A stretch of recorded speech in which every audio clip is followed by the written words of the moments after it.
Hi, my name is Fortuna, and in this video I would like to show you about the academic reading process. And the theme of the information that I would like to get from this academic reading process is why we have to help people or help each others. And the book that I read that's with to the theme of the information that I would like to get is Introduction to Psychology by Saylor Foundation. So I will tell you how do I found the informations that I need from the book. The first one is I read the title, Introduction of Psychology. Why I choose this book? Because I think psychology is related to my team, helping others. Because as we all know that psychology is like observation of people behavior and interacting with other stuff like that, so I choose this book. But if we only look from the title, Introduction to Psychology, it's too wide, it's too general, and it's not that specific. So then I went to preface.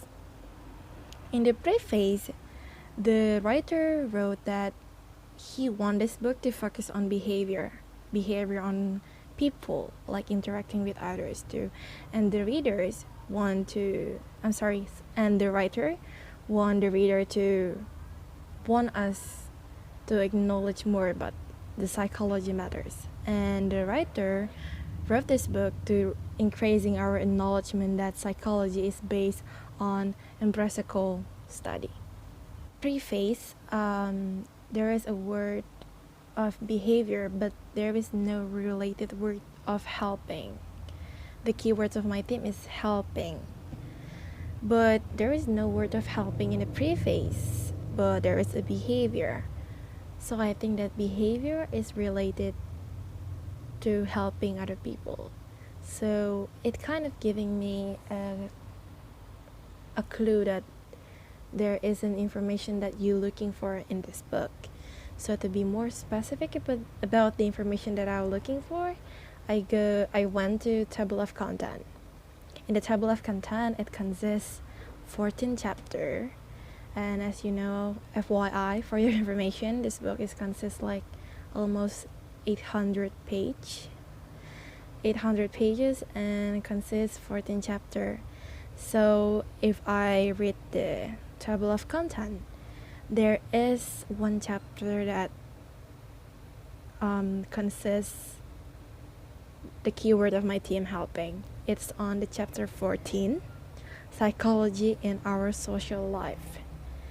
In the third subtitle, Interacting with Others, Helping, Hurting, and Confirming.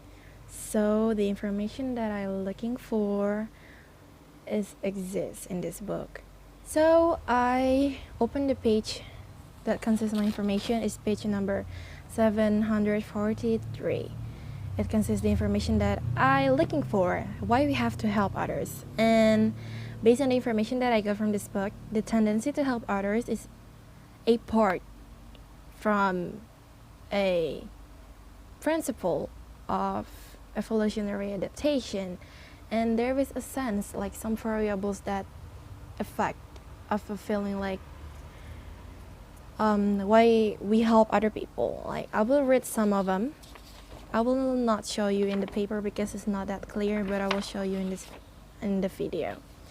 So when we're feeling empathy, sympathetic feeling, like we help more people when we feel empathy to that person. Like there is somebody fall in the street and then we feel like, oh, like there's an empathy for that person, then you just run to that person and help them to get up. And the other thing is that similarity. We will help people that is similar to us in the same condition, that have some behavior to us. It will push our feelings to help that people. And why we have to other people too? Because from this book that I read, that if we help other people, it increasing the chance of survive in this world. It's increasing the chance to, I don't know, to get what we want to. That's why we have to help other people too. And based on the information, another information that I get from the book, why we help other people? Why? In scientific way, there is an explanation in scientific way. There is a principle, a concept called reciprocal altruism. Reciprocal altruism.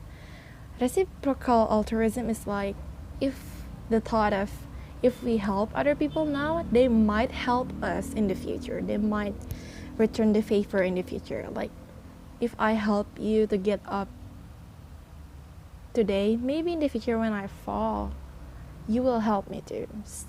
The thought of grows on our mind like that. It makes us to help other people, and the thing of they will help us someday too in the future.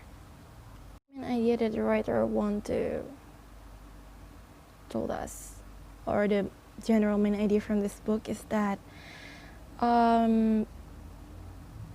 psychology is a scientific study about how we interact, how we think, about how we talk to people around us. And our cognitions, our emotions, our behaviors actually, even if we aware or know, those things are influenced by people around us. That's the main idea of this book. And the information that the writer wanted to tell us is that from this book is that the observation of behavior in this book consists on empiricism and scientific method. And I wrote on my papers that the information that the writer told in this book is that the essential, fundamental principle of empiricism and the scientific method in the psychology. That's the way I found the information that I'm looking for in this book. I hope you get my point, and thank you for watching.